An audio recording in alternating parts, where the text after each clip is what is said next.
I'm not muted, so don't. Oh, right. Marty, can you hear me? Yes. Oh, really? Can you see me? No. No, I'm really having trouble getting into the camera, so I'm just in my phone. So I'm still working on how to get it. So, but Okay. I'm glad the thing went through. Okay, good. Let me see. I don't know. I've never had this trouble before. So, We can hear you. Let me try Okay. something here. I'm going to send you a notice to see if we can start your video from your phone. I am on my phone. That's how I got on. Yeah, no, I'm trying to send you a link Oh, that okay. that will Oh, prompt okay. your phone to let you start your camera. Okay.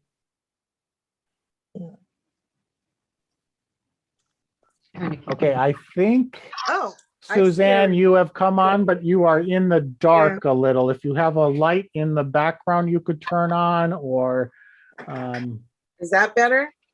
No. we cannot see you, though your camera does appear to be on. I'm okay. Yeah, I look black here in my. Let's see.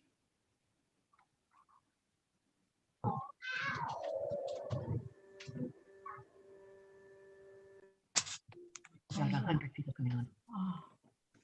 There might be 100. We are currently at 114 people online, and we have a couple people watching it on the live stream, which has now started. So for those of you online with us on the live stream or at Carondelet Village, welcome. Allow Zoom to access your camera from the device menu. Okay. Okay. Well, Suzanne, you can hear us. We just might I not can be hear able you. to. I can hear you and I Yep. can talk. So. Yep, great. I see you and hear you. You can see me? Oh, that little black thing? Yeah, I don't know what that is. I don't know. It just won't take. It just says it won't go on. So I don't know. Oh my gosh. Look at all these people. Welcome there, Carolyn and everyone. We are up to 126 viewers on our Zoom call, and we have a couple of people on the live stream watching as well. Did you? With that, we are at 6:30, so I am going to go ahead and mute everyone, and there will be an opportunity for kind of a Q&A later on. And so with that, I've muted everyone, and then the panelists and speakers, when you are ready to speak, just make sure you unmute yourself. But with that, on behalf of the Sisters of St. Joseph of Carondelet, we welcome all of you, now 132 people, to this Zoom conversation tonight, sharing the experiences of the CSJ Carondelet sisters who went to the border to offer some service. And we're going to hear about their experiences tonight. Before we get into the details, again, just a little bit of Zoom etiquette. We are keeping this as an open meeting to everyone so that you can interact later on with questions and answers. We just ask you to respect the panelists during their time and try and stay muted so that we can focus and hear the panelists. So with that, we do want to ground our entire conversation tonight in prayer and song and ritual and reflection. And so I'm going to turn it over to Lori True and Rita Quigley to begin us in a little song and prayer, and then we'll give you an overview of our evening.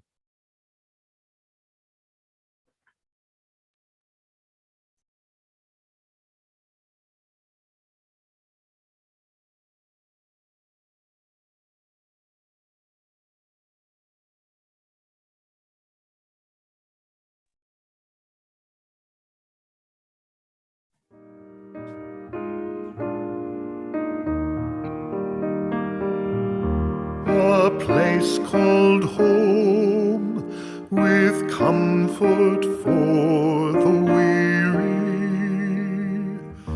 a place called home of nourishment and rest, a place called home that welcomes in the stranger, where one unknown becomes a welcome guest, where love can find a human habitation. God grant us all this grace, a place called home. A place called home, where tenderness can flourish. A place called home, a haven from all harm. A place called home, where children sleep in safety, where hurts are healed, a shelter from the storm, where peace can find a human habitation. God grant us all this grace, a place called home. A place called home, a promise for tomorrow. A place called home, a vision handed down. A place called home for all God's sons and daughters, where love prevails and peace is ever found, where hope can find a human habitation. God grant us all this grace, a place called home.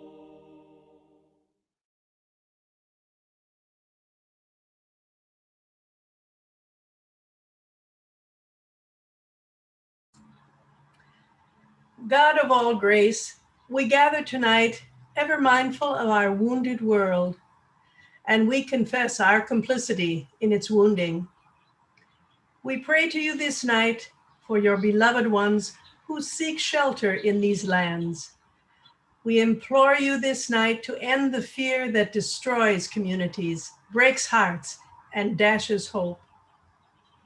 We turn to you this night, longing to bring healing and wholeness to all who desire a place to call home.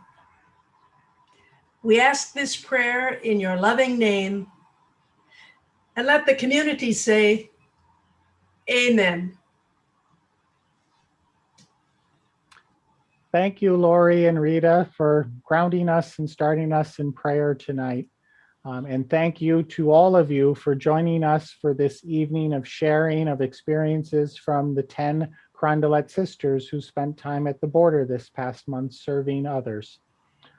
We are very grateful for the 176 people on the Zoom call, the others on our live stream, and also for those at Carondelet Village watching. So we thank you for joining us. The plan for tonight is that we are going to hear experiences, stories from 10 Carondelet sisters who were at the border. They're going to share their places that they went. I will begin the evening with some scripted questions. We hope to spend about the first hour talking about some questions, and then we hope to have about 20-25 minutes in which you can ask questions of the sisters as well. I'd just like to begin and ground our conversation in thanks to the sisters that will be sharing a bit of their experiences and stories tonight, including Sister Maureen, Sister Joanne, Sandra, Patrice, and Pat, all from St. Louis. Therese, Suzanne, and Lorraine from Los Angeles, and Doreen, Glenn, and Danielle from Albany. We also want to thank a couple of special guests who are with us tonight who are going to help round out the conversation. So we want to thank Hiedi and Jessica for joining us. And we also have a couple of special guests joining us this evening from Network, from Nuns on the Bus, the Network lobby out of Washington, D.C. So we thank them for joining us as well. As I started to share that this is a conversation in which it is an open Zoom, so we will begin with our first question to our panelist is just a brief sharing. Where did you go? Where did you go to serve? How long did you volunteer? And how or why did you go to volunteer in particular? So can I invite Danielle to begin? And please unmute yourself when you're ready to share. Thank you, Marty. It's really a privilege to be here with all of you tonight. I was at El Paso, Texas at a service called Annunciation House. And it's really, Annunciation House is a few houses. There's several houses. And one of them is, and I'm going to murder this with my Spanish, but Casa de Refugiados. It was really bad, but it's the House of Refugees. So this is it's a big warehouse, and they have tried to very hard to make it a home through the murals. It's filled, all the walls are filled with beautiful, beautiful murals painted by artists in the El Paso area. And really it's a place, it's kind of like a way stop. That's so nice. People are brought in from either they're people who have been in Mexico because of the MMP program, and then they're brought here so that they can be processed out, and or they come directly over the border. And our job was to be hospitable. And Doreen and I had the wonderful opportunity to work in this, the roperia, which was basically a wonderful clothes closet, and helped them pick out a new outfit so that they would have clean outfit from head to toe. And then we moved on, and they went on to the next part of the process. So that's what we did, plus serving lunch and dinner. And plus a couple of odd things that we got into along the way. Had to be flexible and go where the need was. Thank you, Danielle. We'll come back to some more of the types of service you were all doing. But so Danielle and a number of folks went to El Paso. We also had a number of people who were in San Diego. And I think Teresa, you're going to share a little there.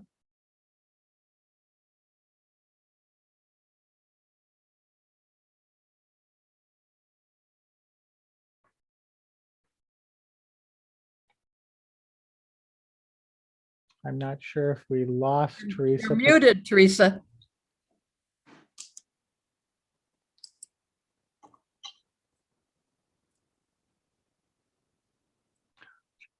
Or Patrice, do you want to jump in and share a little bit about where you went? Sure. I've been down to the border 6 times, and the last time was San Diego.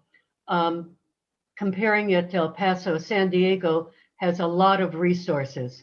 And one of the main things, which I think is incredibly helpful, there's a coordinated effort between Catholic Charities, Jewish Family Services, the Methodists, the Episcopalians, and other nonprofit groups that are coordinating together, to try and help the refugees. How it was different for me this time was that because of COVID, they had gotten a 4-star Sheraton, 4-point Sheraton hotel, and put each family in the hotel room. So each family had their own room, which meant 2 large beds, their own bathroom, a TV, a phone, a microwave, a little refrigerator. And then they were all tested, for COVID. And those that were positive were separated. And typically they stay anywhere from 2 days to 3 days. But a small number of people would stay much longer while they waited for their sponsor to get them their transportation, either by plane, by train, or by bus. I didn't have as much, all the other times I had a lot of contact with the refugees. This time it was a little more restricted, but then I realized that I needed to get over myself, and it was all about them. And I was thrilled that they had a nice room to stay in. And so that was amazing. I'm going to switch it over and see if Teresa now is unmuted and can add. Yes, Teresa. I'm unmuted now. I was Okay. trying to mute Patrice instead of me.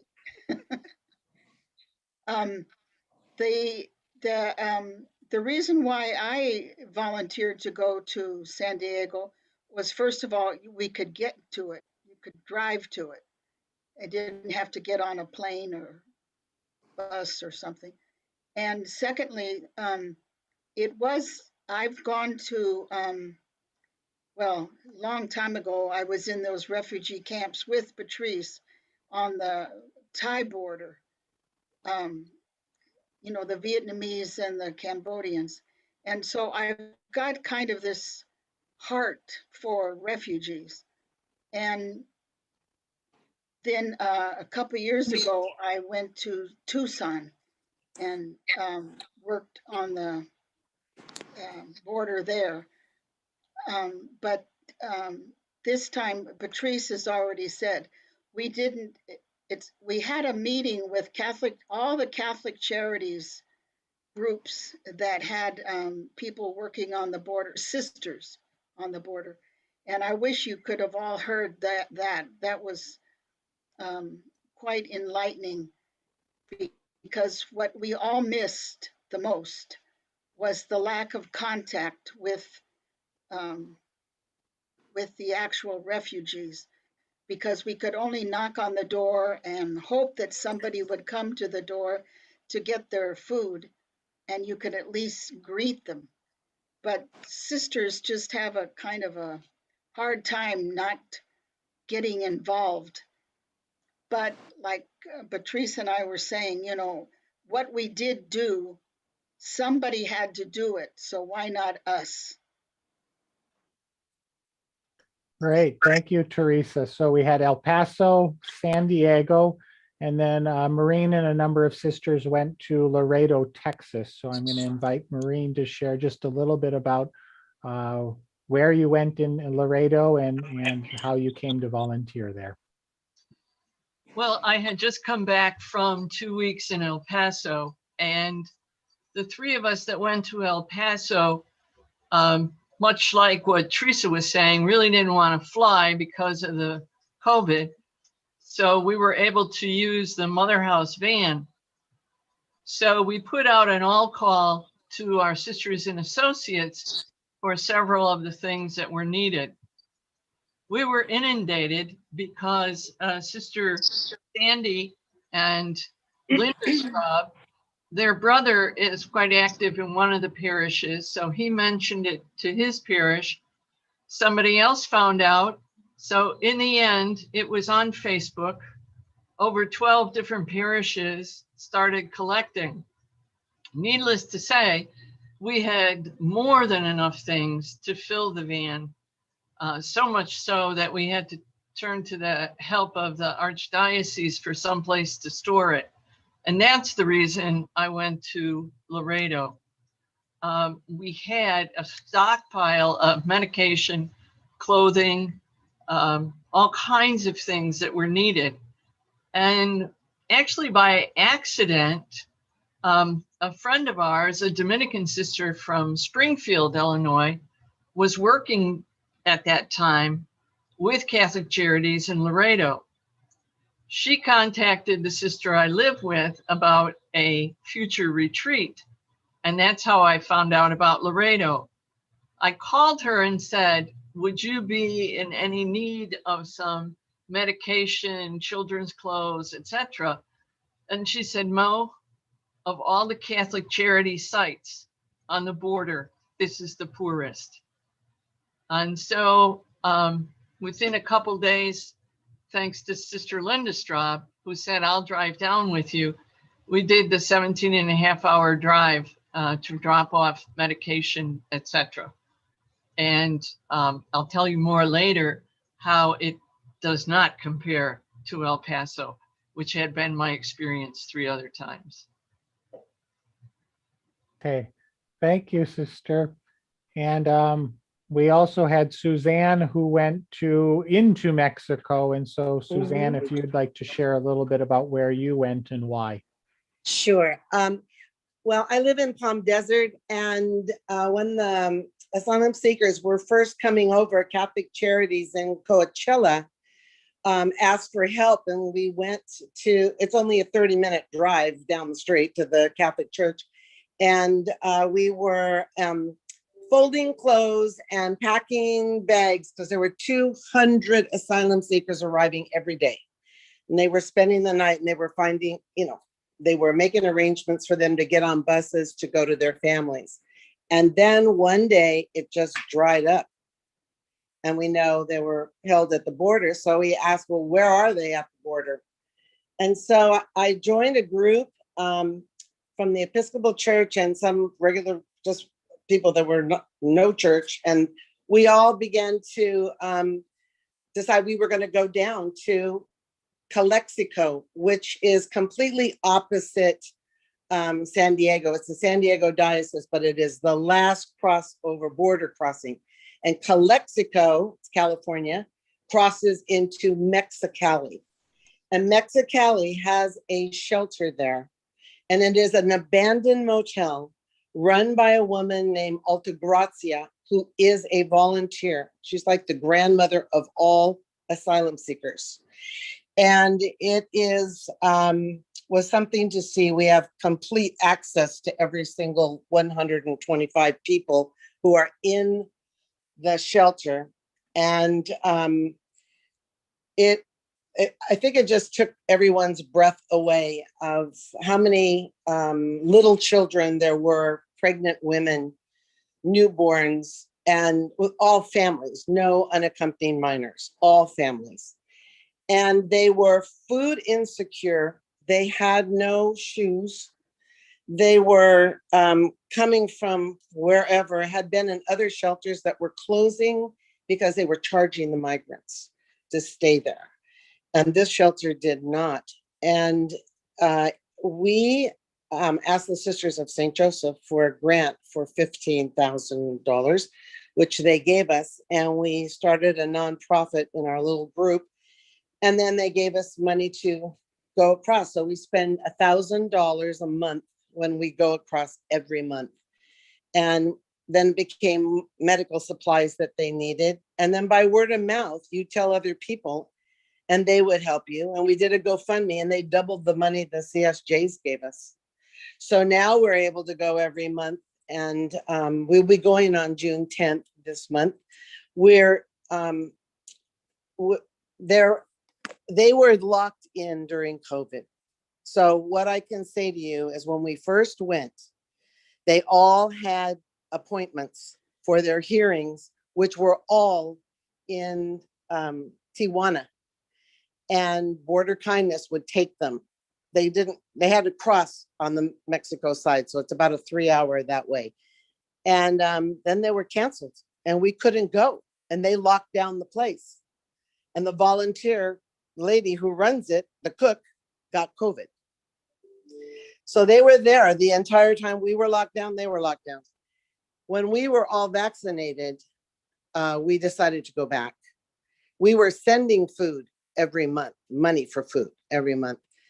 But $1,000 covers about 10 days if you stretch it.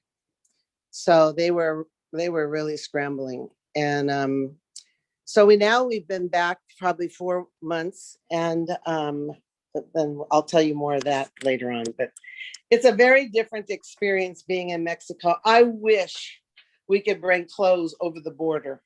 I wish we could buy things here and take it over. We did have the consul go with us last month, and he allowed us to bring a trunk load of things. And that was our last time. Now we have to do all the paperwork all over again. But we never bring food. We always go to their grocery store and spend $1,000 shopping there and help their economy. So, but when we went for medical, for example, the nurse said, there was a nurse, she said, we don't have thermometers. I go, oh, well, we'll go to the pharmacy today and buy some thermometers and Band-Aids and all those things you need. Well, the pharmacy didn't have thermometers. So, it's dire on, crossing a border, and it's a whole different world. So. Thank you, Suzanne. And my apologies for folks. Suzanne is having trouble with her camera, so that's why, unfortunately, you can't see her when she's speaking, but she is there speaking and sharing her experience. So thank you, Suzanne. With that, we'd like to have a couple of other sisters just share a little bit more about what's the type of service you did when you were at the border. Maybe starting with Doreen Glynn, if you'd like just to share some examples of a few things you did while you were serving. Sure. Well, I was at Annunciation House in El Paso, and they have a great system. They have shifts that come in, shifts of volunteers that come in. One shift comes in at like 7 in the morning and stays until 3. Another shift of volunteers is there from 2 until 10, and then they have somebody for overnight coverage also. Every site has a shift. Every shift has a shift manager, and the shift manager will gather the people on that shift and give out the jobs. And it might be doing the laundry, doing the sheets and the blankets and the towels. It might be serving the meals. It might be cleaning the bathrooms. It might be doing intake, doing the registration, calling the sponsor families. It might be, what else? Working in the clothing room, helping the refugees come and select something that they can wear as they leave. It might be filling the bags for the people who are going to travel, maybe 3 or 4 days on a bus, maybe just a couple hours on the plane. But it's all those things, and it looks chaotic, but it's really very organized. It might be taking somebody to the airport, it might be taking somebody to the hospital, the baby who has a rash all over, or the woman who's about to give birth. So those are the kinds of work that tasks that we did at Annunciation House at the Casa de Refugiado in El Paso. Thank you, Doreen. Joanne, do you have other examples of things you were involved doing?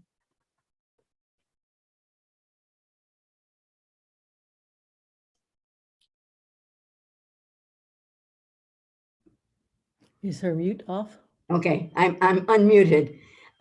We were in the same place that Danielle and Doreen were in the roperia. And, it was just so nice to see people come in with the gray sweatpants and the blue shirts and the flip-flops, be able to, after their shower, just discard those and put on, the things that we were able to provide there. And really, because of the unbelievable generosity of so many people, we were able to buy some clothing, especially for the little ones, for pregnant women, things of that nature, to provide and have there. Some of the things we would get from other donations there locally, and some things we could use, other things we would bag up again and put to the side. And I think it was the Lamplighter, which was an organization somewhat like our Goodwill. So if they could use the things, fine. If not, they could sell them per pound and get some money. So it was really a win-win. You know, I think every little girl on our planet is into pink, because, you know, if they saw pink shoes, whether they fit them or not, they were theirs. You know, they called them Rosa. So that was a delightful thing to see. The big difference in the food service for me, and this was my third time there, was that usually the parishes or civil organizations would provide the food, and really they provide wonderful meals, very familiar things that the folks would be, you know, delighted to eat. Here, the Salvation Army was providing the food. And people appreciated it, but there was not much imagination. We had a lot of hot dogs and a lot of hamburgers, but nobody complained. They were just very grateful to have it. It just, I couldn't get over the generosity of the people that provided so much for our going. And we were able to do so much while we were there with those funds. Would be the biggest thing. Thank you, Sister Joanne, for sharing. I think let me jump in and just say a little bit about this room, the clothing room. If you remember, this is a huge warehouse, and the clothing room is very, very large. It's broken up into sections, and it's my understanding that we kind of came in right after they sort of relocated back into this warehouse. So many things in that clothing area were very in disarray. But it was up to Maureen, Joanne, and I to put it into a Macy's style department store. And that's what we did. We folded. I think if we would have had an iron, we probably would have ironed some of those clothes. But we just remember, you're outfitting somebody with their shoes up all the way, their underwear, their pants, their shirts. And when we were down there, it was cold. And so we were looking for jackets and that kind of thing. So that kept our time before we got there. And then we sorted, and then we outfitted. And this is where the pastoral came in for us, because when people come in, they're not used to our sizes, and we had to sort of help them. They have very different ways of measuring their breasts, for instance, or their waist. It's just quite interesting. Shoes, they would, if they liked the shoe, they would put them on even if they were 2 sizes too large, or their feet were cramped. And then of course they would be coming back and asking us to help them. But this was the time when you were helping them one-on-one, with the whole family, where you could find out a little bit about who they were, where they were going, because they were going to New Jersey or New York or Florida, and they were traveling by bus, and they had long bus rides, many of them. So it was quite a pastoral time, as well as a very busy time to get that place looking like Macy's. I think that what we all remember is that this is a blip of time. These people come in, these refugees come in for 1 day or 2 days, and they're gone. And so you don't have much time. You really want them to find something they're comfortable in, for clothes, and to move them on their way. So we were open from 1 o'clock until 4. And then they sometimes in the nighttime too, they would come through. So I think that's my experience of the clothing room. Thank you, Sandra. We're going to get to the stories, because I know a lot of people want to know, why are they coming? Who are these people? I want to just give Sister Lorraine a chance if she wanted to share a little bit about what she did when she was there. I think she is the 10th sister of the group that went. And so, Lorraine, if you want to unmute and just share a little, and then we'll go to stories of people you met. Thank you, Marty. With Teresa and Patrice, I had a choice to either go to work with Catholic Charities in San Diego. And as Teresa said, it was nice to be able to drive from San Francisco instead of getting on a plane, or to work with the Episcopal services. And because the Episcopal was doing some pastoral at the convention center in San Diego, I chose that location instead. And as most of you already know, the convention center in San Diego has unaccompanied minors up to 1,400. It started with mostly teenage girls. Now they have boys and girls from the age of 5 to 17.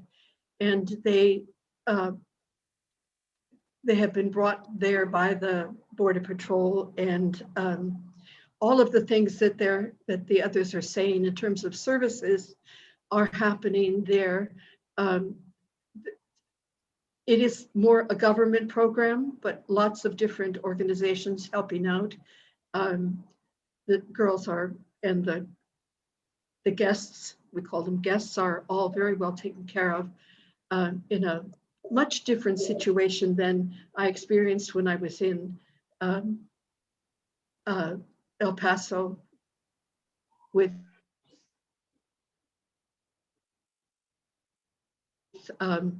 Patrice. I'd be happy to share some of the stories. And also I have with me Sister Suzanne Ensminger, who is continuing to work at Catholic Charities here in San Diego. So if there's time, she would also like to share. Thank you, Lorraine. Well, I know there's just a lot of questions. Who are these people? Why are they coming? What's a bit of their story? And so maybe to start, Suzanne, you had a story you would like to share about one of the people you met, and I can share a couple of your photos while you share your story, since we know your camera isn't working.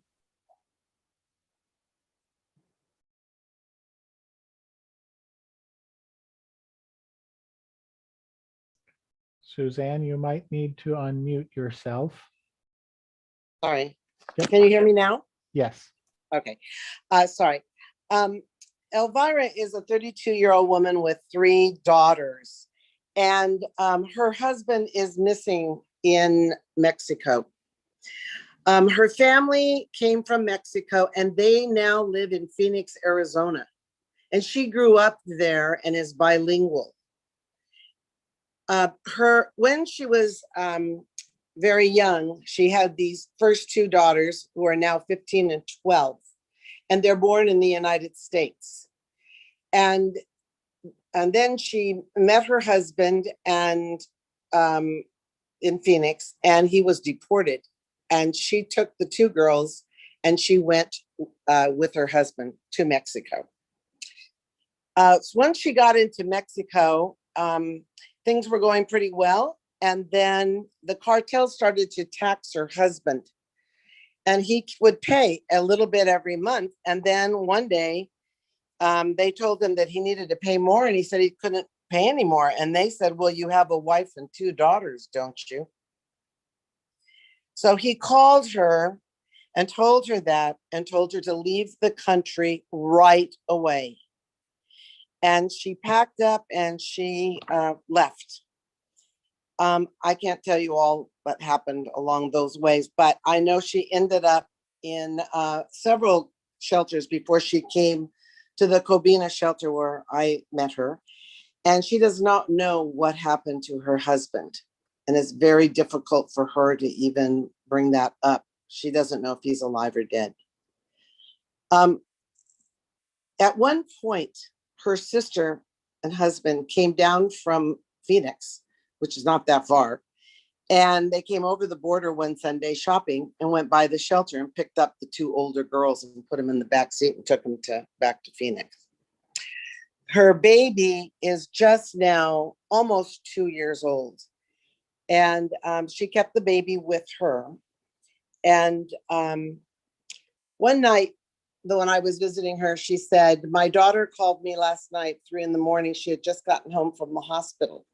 And I asked her what was wrong. She said, I couldn't move my arms. And the doctor said to her, when she said, what did the doctor say? And he said, why was that? And he said, she was suffering from extreme anxiety. So she has been waiting for 1 year and 3 months now. And she is one of the longest people in this shelter since the pandemic. And she is the assistant to the woman who runs the shelter. You may know that there are 3 groups that are fast-tracked at the border right now. Those who are seriously ill, children or adults, anyone who is LGBTQ,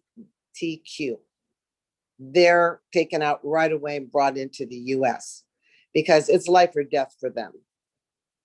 And then moms with kids who are from South America. Now, there are a lot of people coming to the border from Mexico now, but they don't get the priority as much. And she herself, this Elvira, is from Mexico. So that's a little bit of a problem because they're in their own country. They have a work permit, whereas the South Americans do not.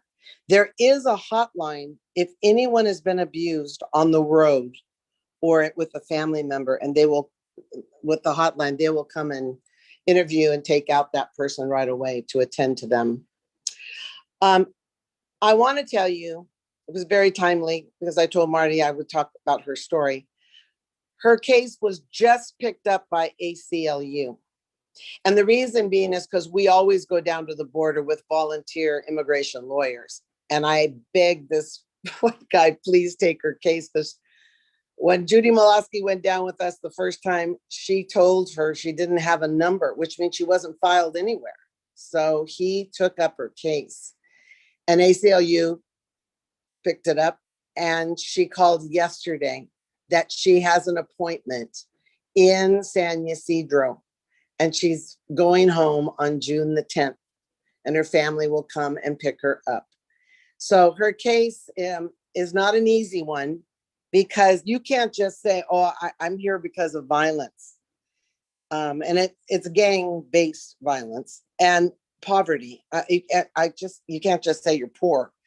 But you can say it. You have to answer the question, in what way did your government fail you? No government intervention, absence of the state, or the government is run by the gang.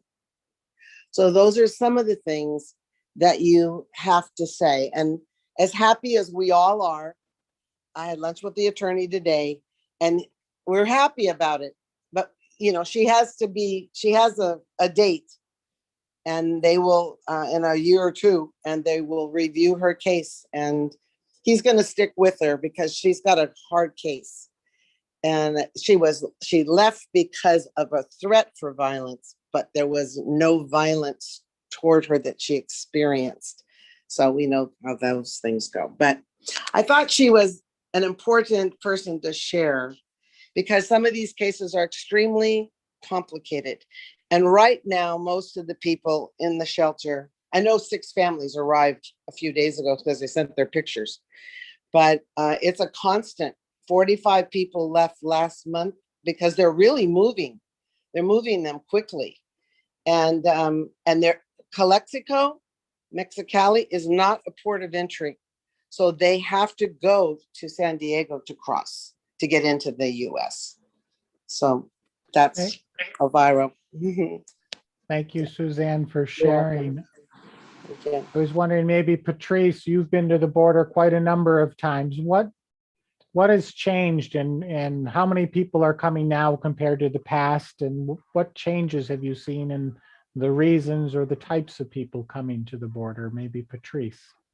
Well, I think the reasons that people are coming are still pretty much the same.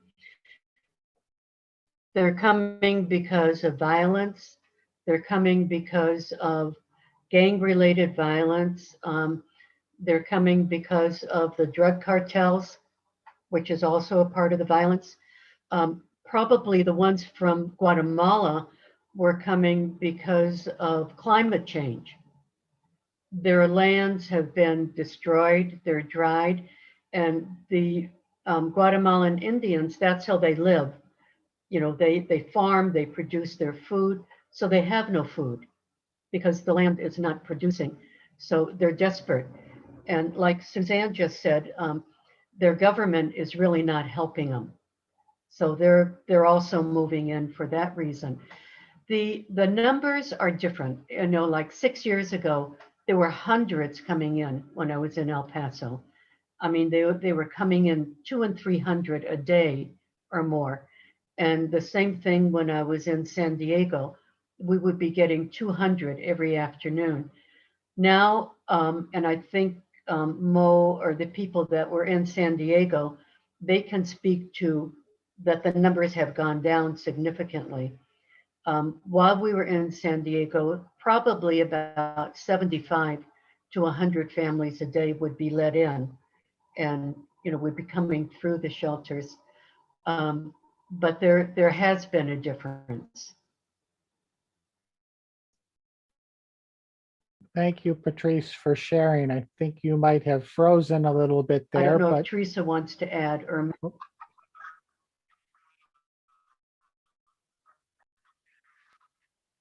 Well, the time that we were there, um, it was pretty much in and out. So you'd have maybe 200 that hotel held 700 people or something. So it the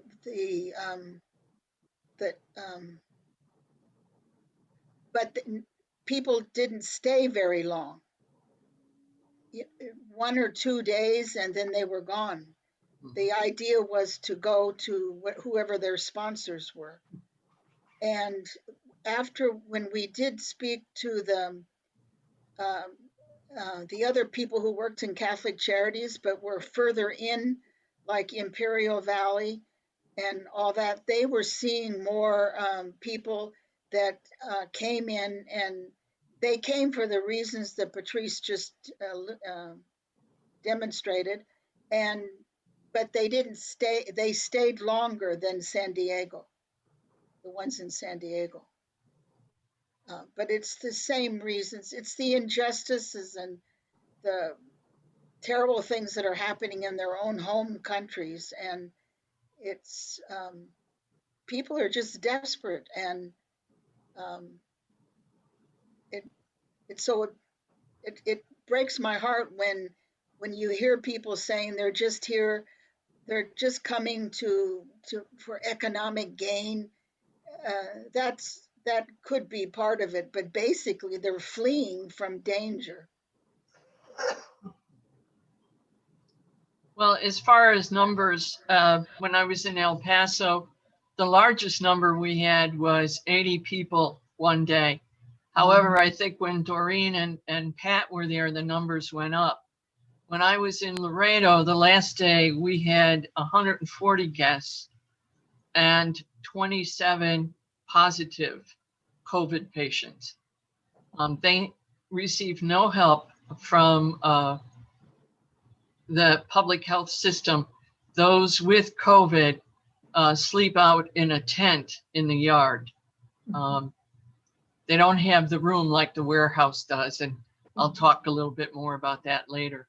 Pat, I don't know if you want to say something about how the numbers went up in El Paso. That's Patrice. maybe at this moment, maybe we could just have a little bit of a song. We've been trying to gather in the stories, the experiences of the sisters at the border. If I could invite Lori to ground us back in a place called home. A place called home for every human being. A place called home where arms are opened wide. A place called home where all extend the welcome, where none are lost, alone, or cast aside, but members of a single human family. God grant us grace to build a place called home.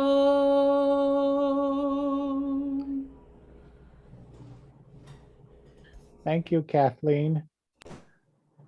So many of the sisters who went to El Paso got to meet Hiedi, a lay missioner, lawyer working for the immigrant community in El Paso. And Sister Maureen asked if she could maybe come and share, what do volunteers not typically get to see because they go for such short periods of time? So Hiedi, what might we be missing and not understanding about what's going on at the border?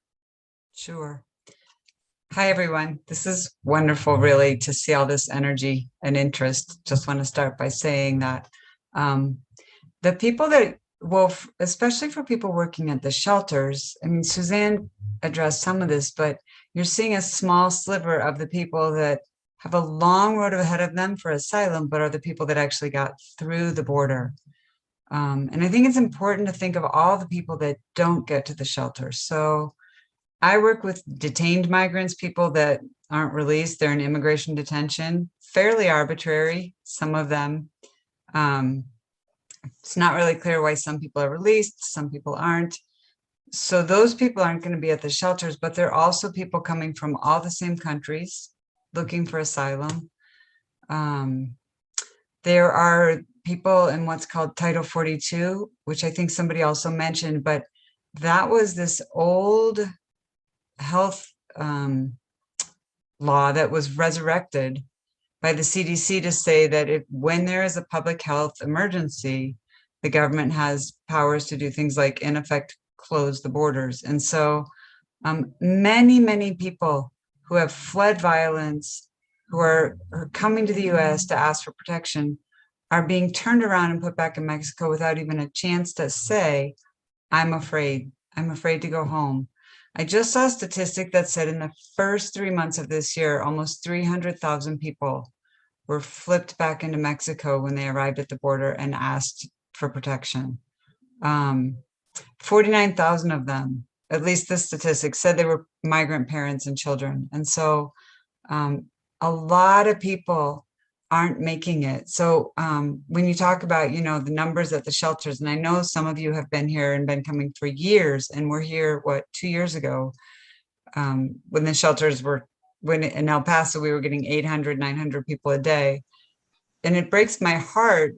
I live with some people that also work at the shelters. When they come home and they're like, yeah, we got 6 people today. It breaks my heart because people are still fleeing and they're just not getting access to asking for asylum. I think the other thing I was thinking is really important just to be aware is, as somebody mentioned, all these people you're meeting still have a whole asylum case in front of them, right? They've gotten in, they got through the border, they got released to go somewhere, but they still have this whole process, which Suzanne was talking about, of convincing a judge, and most of them will not have attorneys. There's just not attorneys. Convincing a judge and a government attorney. So it's kind of like fighting against 2 prosecutors all by yourself in a foreign country, in a foreign culture, to prove that they can't go home, with really small limits on who can actually prove that or not. And then the last thing I just wanted to add is there's also so many people that slip through this. We're not separating families anymore, right? But families will come, and it might be the nuclear family we have today, grandmother and 2 grandchildren, siblings, cousins. And if there are children under 18 and they're not the biological parent, and they don't have a document showing that they have legal custody, they'll get separated. And we know families today are not mother, father, and 2 children. We know that. So they're still getting separated. I had a client who came with her 17-year-old son. He was 17 and 10 months. They put him in a hotel, an ICE-controlled hotel, until he turned 18, and then they put them in detention. So yes, it's better than it was a couple of years ago when families were getting separated on purpose, but we're so far from where it's supposed to be. And I have one more. I have a client right now who is 22 from Guatemala, and she's in detention. She's a trans woman from Guatemala and has suffered horrifically and was in detention. 84% of the people in immigration detention don't have access to lawyers. So again, they're navigating this system at high speed because they're under pressure to get these people through with no representation. And she's got some serious mental illness. And so she went to her first hearing and was like, I gotta go. And the judge said, are you sure you want to be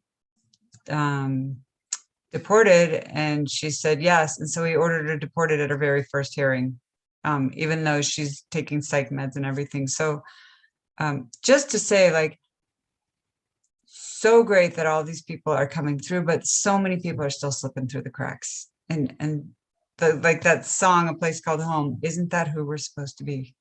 And can we get there? I don't know, only with the grace of God. Well, thank you, Hiedi. You're helping us to begin to ask the questions. What are the injustices? What is this Title 42 that's still flipping people and sending them right back, not giving them the due process that they need? We'll talk about some actions in a little bit, but I wanted to go back to Maureen. You were talking about that the shelter in Laredo is very different from some of the other places. But to open the conversation, what are other injustices or systemic pieces that we might not be fully understanding? But Maureen, do you want to share what's very different from El Paso to Laredo? Do you want to put those pictures up for me, Marty? Yep. Please. Thank you. As you heard, in El Paso, it is a huge warehouse where they're able to take, in the heyday of the 600 and 800 people, all of those people would be housed in the warehouse. Not the best conditions, I know, but when I went to Laredo and saw what they have a 2-story building that was a shelter for domestic violence. There are 3 families in a room, and this is the yard. You can see by the soccer goalpost there. This is the tent that the people that test positive stay in. The white bus over there is the Customs and Border Patrol bus, and they're always accompanied by an ICE car. If you go to the next picture, Marty. You can see the building in the background. Like I said, it's 2-story, and everything is done outside because there's not a room big enough inside. So here the people are lined up to register, be tested for COVID, and then later in the day, they will be receiving their meals outside as well.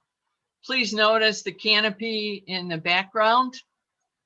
That gives shade to them while they're sitting there to register, and also for the volunteers and staff. Catholic Charities does have staff members. The day Sister Linda and I arrived, the 3 Dominican sisters had the day off. The 3 sisters from Honduras were returning to Honduras, and 2 staff members had not shown up that day. And Linda and I come with this van full of things for them, and 35 people get off the bus. I don't know how the director keeps her sanity. Please show the next picture. This shows you how they feed the people outside. And the reason I'm going to say again why these canopies are so important is they're out in a yard in South Texas. And 2 weeks ago, they were hit by a tornado. They lost the big tent and they lost all the canopies. So fortunately, because of the generosity here in the St. Louis area, we were able today to send down 6 canopies. So they have some type of coverage in the yard. That's one of the differences between the 2 places. But the injustice of the lack of care for the people with COVID, they don't have the health care that they need, nor is public health helping them. The other thing that I don't understand, and I know that Becky is working on it in El Paso, she's the director. I know Ruben is in El Paso. Why can't we vaccinate these people? We're sending them out into the community. Why can't we vaccinate them? I would like to say to that, Maureen, that while we were there, while Danielle and I were there, they were vaccinating the guests. Yeah, some mobile thing came in, and for at least a couple of nights, they were getting vaccinated. So that was encouraging. Yeah, because they're not in Laredo yet. No. So as we try and take in the injustices still going on at our border, maybe Kathleen, you can ground us in what are we called to be? A place called home for every human being. A place called home where arms are opened wide. A place called home where all extend the welcome, where none are lost, alone, or cast aside, but members of a single human family. God grant us grace to build a place called home.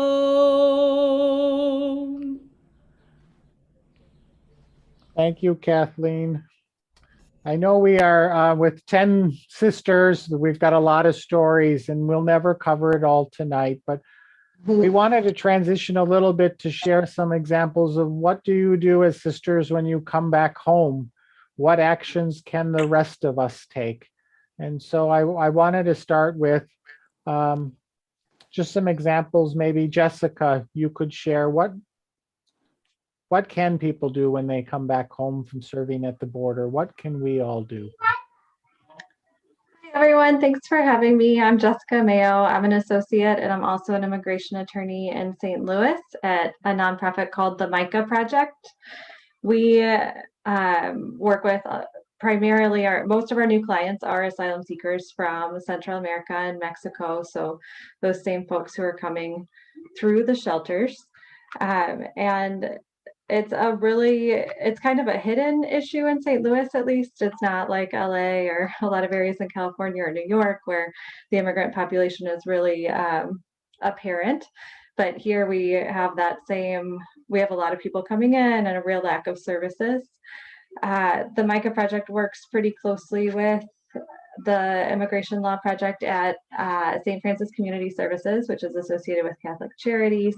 But we're the only two nonprofits that take asylum seekers here in St. Louis. And our immigration court is in Kansas City. So we have to drive 4 hours with our clients to go to their final hearing. And they are waiting probably 2 to 4 years. Most of our hearings at this point are getting scheduled for 2024 for those final hearings. So it's a really long time. And our court has an 11% grant rate. So even with an attorney, it's a really low probability that they're going to get through. One of the things that we've done here in St. Louis in conjunction with St. Francis Community Services and another nonprofit called the Interfaith Committee on Latin America is we have started asylum clinics for folks that were not able to represent an immigration court. And so we get together on a Saturday and work with them to fill out the form. The form itself, just to apply for asylum, is really complicated. And if they don't turn that in, they end up getting ordered deported. So to even get that 11% chance, they have to get the form complete. The IFLA facilitates a lot of different volunteer opportunities. One of them is to volunteer at those pro se clinics. They also have an accompaniment project, which traditionally is going with asylum seekers to do their check-ins either at ICE or there's an intensive supervision program that is run through a government contractor. And so people accompany asylum seekers to those meetings. A lot of the asylum seekers here in St. Louis have ankle monitors with GPS tracking devices for at least some amount of time, despite the fact that they haven't committed any crimes. That's the way the government wants to try and keep them showing up in court. And so a lot of times they have teams of people accompany them to make their request to have those monitors taken off, because the process of having the monitor taken off is entirely discretionary and up to one officer in the St. Louis ICE office. So a lot of times there's one clergy person and one just kind of lay person that will accompany the immigrant, and the immigrant does the asking, but the lay people are there to kind of help record and be there as a support and to ask follow-up questions if needed. And it's actually had a really great, we've seen some progress, at least in getting responses from ICE, because they often refuse to talk to attorneys here in St. Louis. At the MICA project, we have some opportunities. We're a relatively small office. We have 10 staff members, and especially with COVID, the opportunities have kind of decreased. But we've had actually a lot of support from the Sisters of St. Joseph over the years, with whether it's filing or helping with mailings. Also as translators and interpreters, especially if you speak Spanish, but also if you speak other languages, we sometimes need different languages depending on what kind of clients we have coming in. So those are just a few of the ways here in St. Louis that you can get involved. IFCLA is one of the main kind of hubs for people wanting to volunteer with immigrants in the area. But we would also love for you to check out the MICA project, and feel free to reach out to me if you're interested or want to discuss more. Patrice or another sister, did you want to share what else do you all do when you come back home from the border? How do you continue to be active when you come home? Go ahead.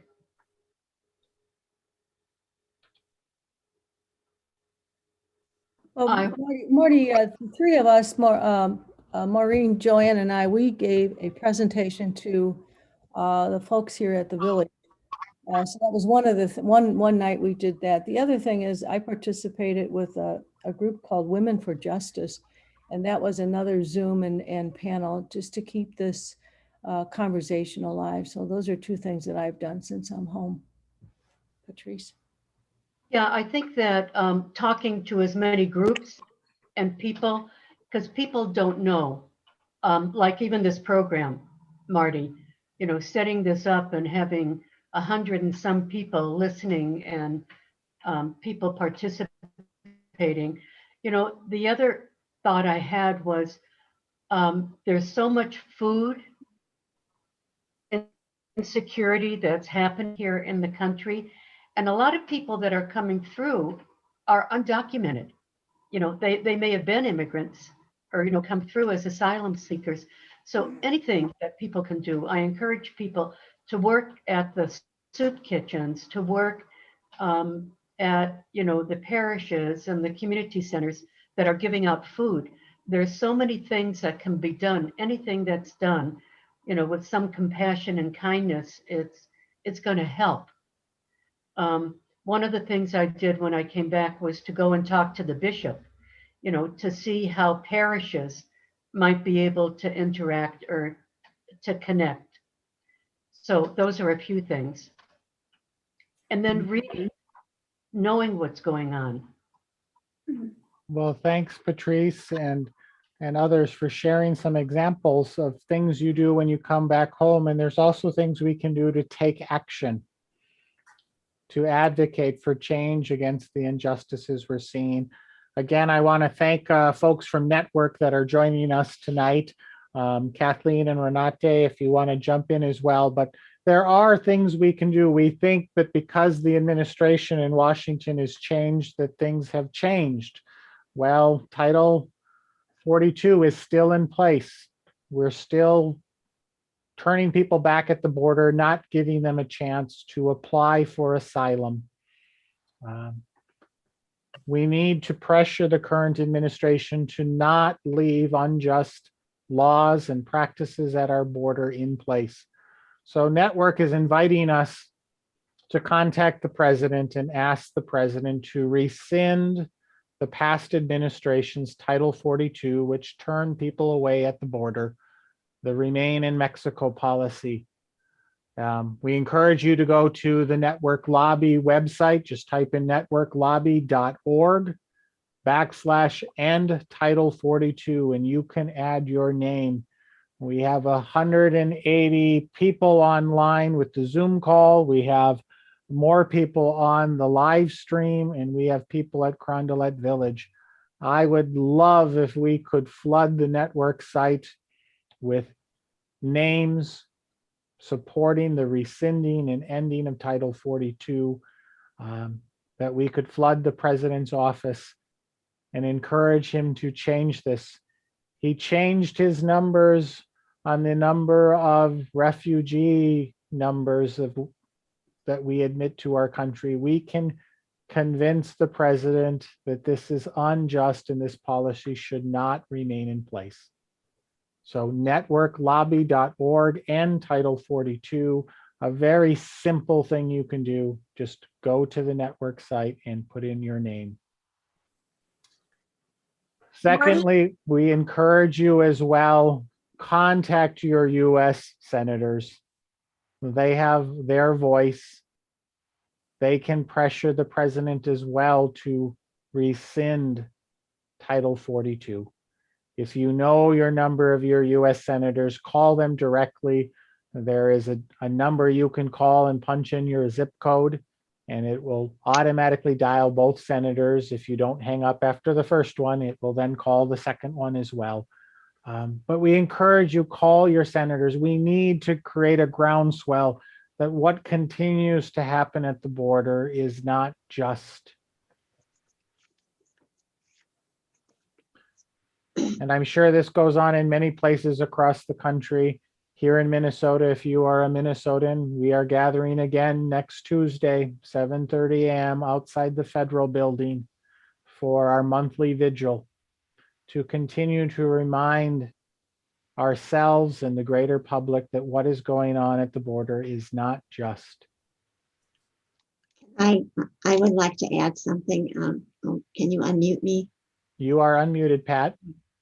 I have a friend who's an attorney who does pro bono work for the immigrants, Linda Dakin Green, and she's written a book about it, which I really highly recommend for anybody that isn't aware about what's going on down there.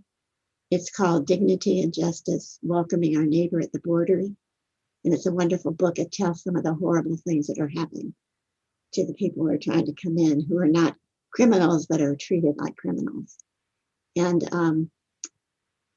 she is always open to giving talks and to talking about it. So if anybody knows her name is, maybe Heidi does. You never heard of her, Linda Dakin Grimm? I guess not. Anyway, I highly thank you for that, Pat. That's very helpful. And I wonder, is there a way that we can help the sisters at food? I mean, sending money to them to help buy the food, since they can't take the food from here, but they need the money to buy it. I mean, I would be happy to try to get people together to donate to that. Well, I think Sister Suzanne, you were talking about a GoFundMe page. There are plenty of places that we can donate and help Catholic Charities, the Annunciation House in El Paso. There are plenty of places we can give to donate to support these programs. But if anyone wants to jump in specifically, but this is kind of our open conversation time. So if you do have a comment or question, please use in the bottom of the screen on the reactions buttons, use the raise your hand, and we'll try and gather some of the comments and questions. You can put some things in the chat, but Suzanne, do you want to share how people can add to the GoFundMe page? Sure. I think it's still up, but if not, you can send it to the Sisters of St. Joseph and put it for the shelter in Mexicali, because the provinces, there's a lot of people that are, you could send it directly to me. I've I would be happy to do that because when we go, that fund is really needed. So I would suggest that would be a way right now to do it. Either way. Catholic Charities in Laredo is another option that is being shared in the chat as well.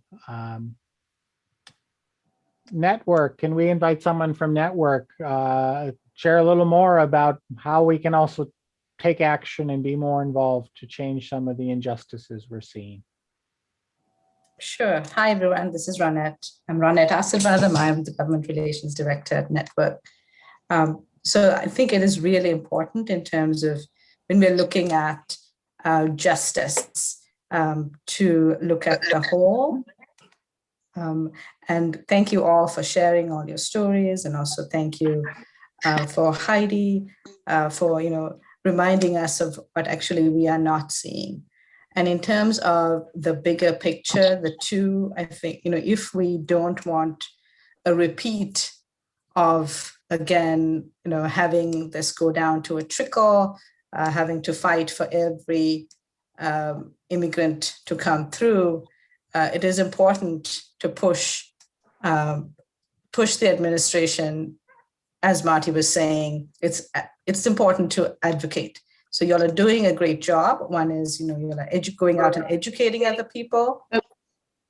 The second is to take action, make sure that the administration knows that y'all as faith leaders, y'all have moral authority, and you definitely want justice and a fair system at the border. So immigrants can come just on the merits. Right now, because of Title 42, asylum is not happening at the border. This is illegal. We are, according to our rights, according to our international obligations, we have to allow everyone to seek asylum if they want it. We don't have to give it to them. They need to put forward their case. And again, this is also affecting our due process. We are no longer a system of laws if we cannot give other people due process. Because of this, I would urge you again to sign the petition, to call your congressperson. This is a much larger issue than one, as y'all can say, there are different places treat people differently. We don't want this. We need to have a system. And, in terms, so one is the legal system, and we are able to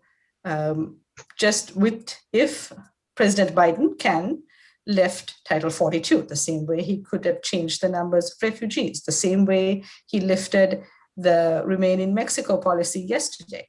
So he can do this at the stroke of a pen. What others are concerned is, politically this will be bad because there's going to be a flood of immigrants who we will not be able to take care of. As you all can say from your experiences, the faith community is here. We are able to take care of people. We are also working on making sure that people get some kind of legal support.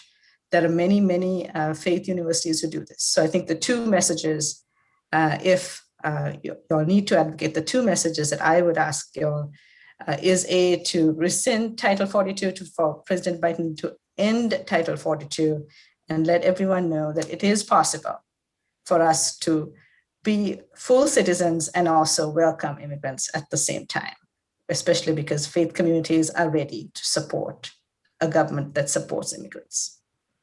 And I'll just jump in real quick. This is Catherine Gillette, also with Network. And yes, absolutely to everything Ronnate just shared. And I'll just say the petition is brand new. So don't worry about having signed it before, because it is hot off the press. You've not signed it yet. And also just to say, tonight's program was really, really beautiful. And I hope that you will continue finding opportunities to share these stories, because your stories are so incredibly powerful. So just keep getting them out there and it will make a difference. So thank you. Thank you, Catherine and Ronnate and Network, for all the wonderful work you do, as they have shared this petition to President Biden just came out this afternoon. So let's flood the site with people signing up, share it with friends, with other sisters, with family members. And as we continue to pray and reflect upon what actions can we take, why don't we pray with a little song, and we'll come back to more comments and ideas of other actions we can take of does our faith build bridges? So let's pray this song together.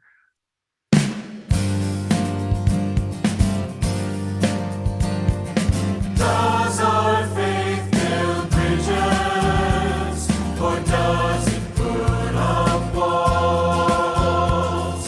Who do we call neighbor? Only friends or strangers all? We have all been lost in a foreign place, seeking space to call our own. Do we offer that same welcome to the ones who need it most? Does our faith build bridges, or does it put up walls? Who do we call neighbor? Only friends or strangers all? We have all been lost in a foreign place, seeking space to call our own. Do we offer that same welcome to the ones who need it most? So my apologies. I think in the shuffle of all the 10 sisters who went to the border, Sister Pat Vandenberg, you have not had a chance to share a little of your thoughts. I wanted to make sure we gave you a chance to share some of your thoughts from your experience. How might you challenge people to take action? Okay, yes, I was in El Paso the first 2 weeks of May, and I worked in the same place as Doreen did, and the other 3 sisters who were there before me, Sandy and Maureen and Joanne Geary. And all I heard during those 2 weeks was what a wonderful job the 3 of them had done. They truly had changed the place into a Macy's. And everyone bragged very much. And so Doreen and I tried to keep up with the good work that they had done and keep up our good reputation there. What else can we do?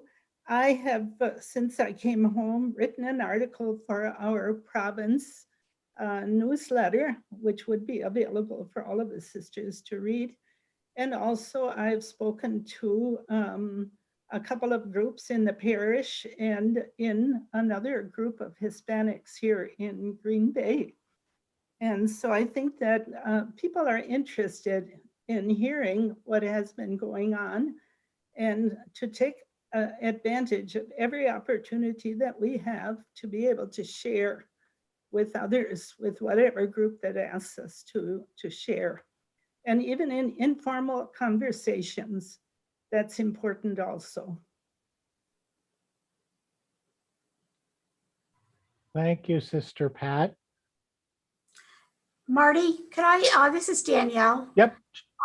One of the groups that really I cannot get out of my consciousness is mostly women from Haiti.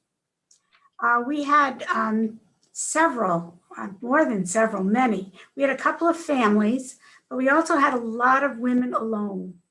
And I have never experienced a group that was so isolated because, you know, people there spoke basically English and Spanish. And so there's always some connection. But the people from Haiti speak a Creole. And they're really, I could not clue into, you know, even their emotions or their feelings or their sense of space. And I think of all the groups, they probably are the most traumatized and isolated. I can't get over the one woman who came, and I say to people, she was 9.5 months pregnant. She really was. and she was going to give birth any moment, and she was determined to get on the bus, and then her husband was taken for detention. And she was alone with another toddler, and then had to go to the hospital. And the afternoon, that poor child had lost his father, and then his mother was disappeared. Doreen was there when, I mean, the howls from this child really echo through me. So I do think they're a situation that is separate from everybody else's situation. I don't know if they'll be able to take advantage of the TPS that's been passed, because they're coming after May 21st. So I really don't know what's available for them, but that's the group that captured my heart. And I've never felt so inadequate in my whole life, because there was no way we could get through to them. So. Other thoughts? As far as action, Marty, I'd like to remind people they can volunteer. They can volunteer in the shelters. They can volunteer at MICA. There's organizations, I'm sure, in each of our cities. We have a congregational border fund for Sisters, Associates, St. Joseph workers. So there's some assistance there. Here in St. Louis, we're meeting with diocesan offices to organize ways that we can help other people to volunteer who may not be able to cover the cost of travel, etc. We're especially in the Laredo area looking for healthcare people to go. So let's not forget, we can still volunteer. As you could see, that 10 of us are not the youngest members in the community. So we can't use age as an excuse. And Doreen put us all to shame by staying there for a whole month. So applause. I would like to say something that Teresa Cavalli raised, which I think is a very important point. And that is, we get, why are they coming? They're taking our jobs. They're doing this and doing that.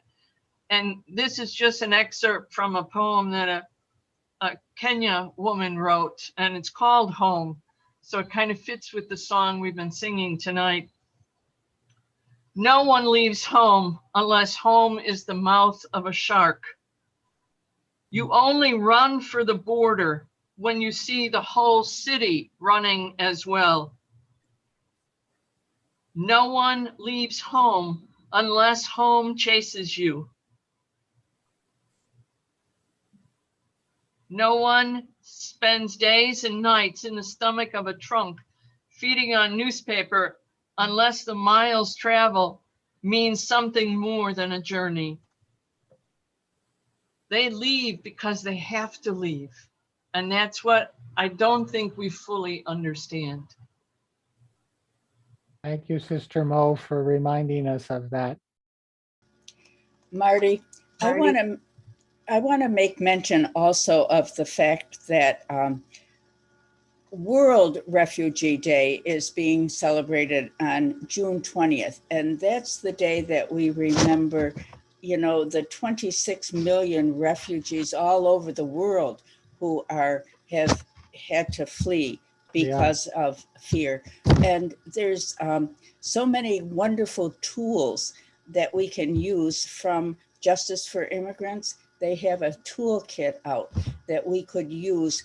There's all kinds of things in the toolkit. You know, there's prayers, there's hints for writing letters to the editor. There's just all kinds of things. So I want to bring that to our attention also, to widen our understanding, not our understanding, but our concern for refugees all over the world, not only in our southern border. And Pope Francis reminds us as well, that is our calling as people of faith. And I think Hiedi put that in the chat as well. And Hiedi, any last thoughts of calls to action, things people should think about doing? Yes. I mean, we definitely need, you know, all the help at the border, but I think the most important thing that you and we all can do is exactly what you're doing. Take it back home and talk to people.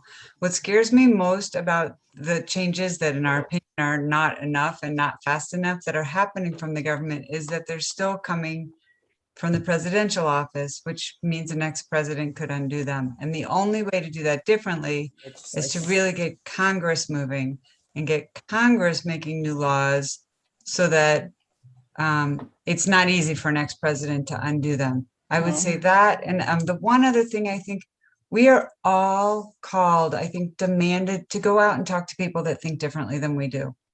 I mean, it's super gratifying to sit in a room and be indignant with a bunch of people that think just like I do, but that's not what's going to change our laws, and it's not going to what's going to change our world. So we have to listen, and I say, like, not listen in the this is why you're wrong, but really listen and try to walk together with people that think differently than we do.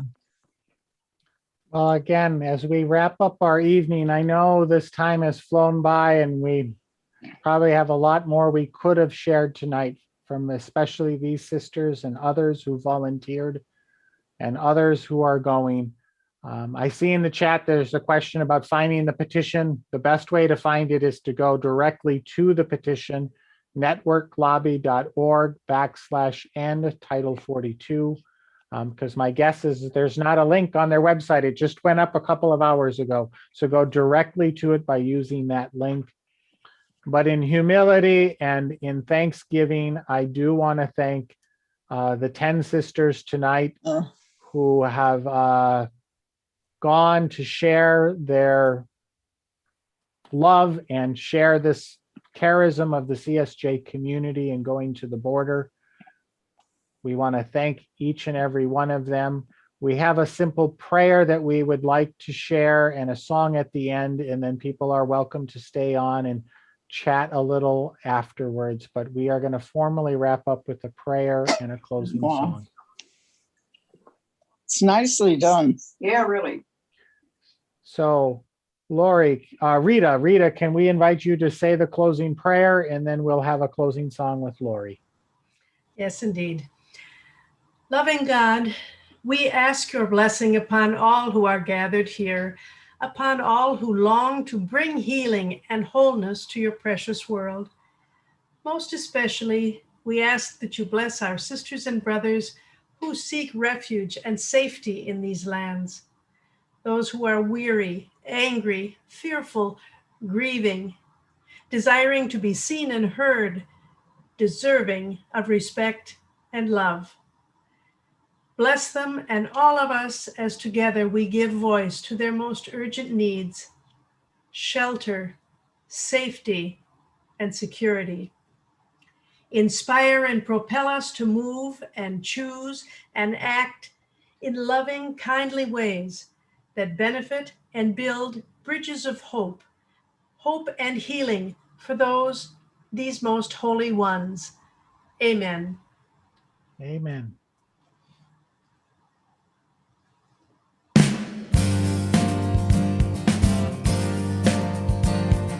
Does our faith build bridges, or does it put up walls? Who do we call neighbor?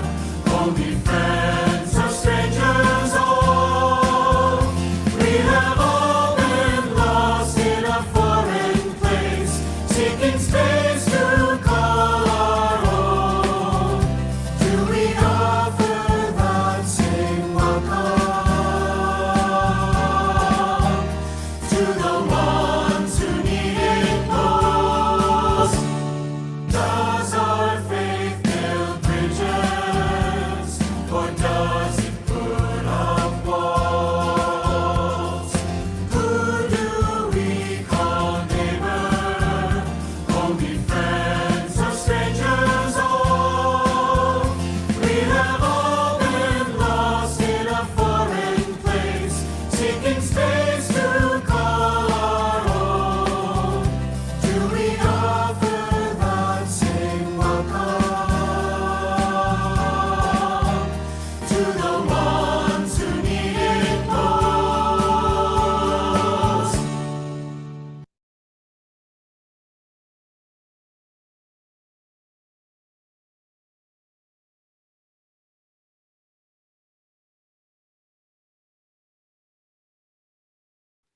Marty, you need to unmute. Again, our humble thanks to the sisters who went to the border to serve and live out the charism of the CSJs. And we thank our special guest who joined us, to Hiedi, to Jessica, and to our guests from Network. Thank you all for being present tonight. And we thank you, Marty, for arranging all of this. Thank you, thank you, thank you. Thank you.